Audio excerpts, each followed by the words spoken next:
Olá, professor, olá, professora. Eu sou o pastor Clauber Maia. Hoje vamos conversar sobre a lição 11, cujo título é A Cura de um Coxo de Nascença.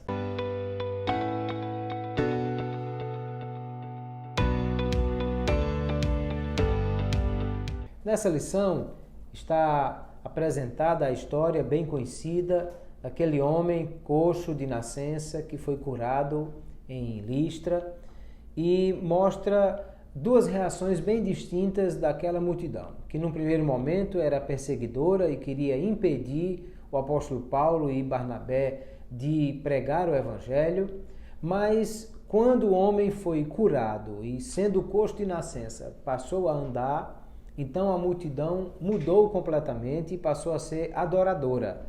Passou a querer adorar a Paulo e Barnabé, achando que eles eram deuses e até fazer oferendas. E o apóstolo Paulo vai ter que lidar com essa situação.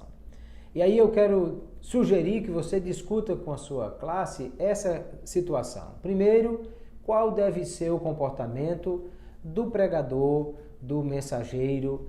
Ele pode achar que é alguma coisa ou que de alguma forma foi por causa dele, até mesmo porque ele orou muito ou porque jejuou, que Deus fez alguma coisa e ele se tornaria, portanto, co-participante disso de alguma maneira.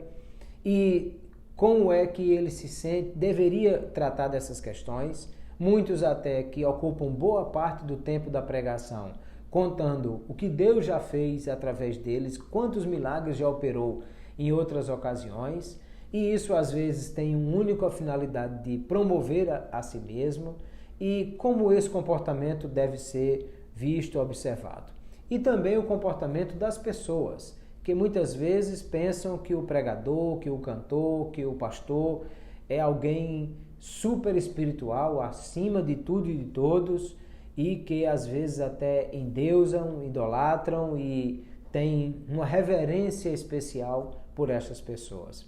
Como esses comportamentos devem ser observados e qual deve ser o comportamento correto diante dessa situação para que a glória seja toda de Deus e ele seja adorado por essas questões. Você pode dividir a classe em grupos, sugerir uma discussão nesse sentido ou fazer perguntas e respostas.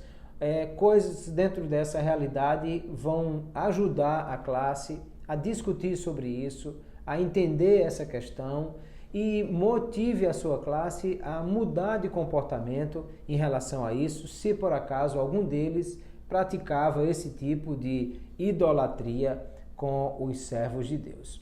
Até a próxima aula, se Deus nos permitir. Deus abençoe a todos.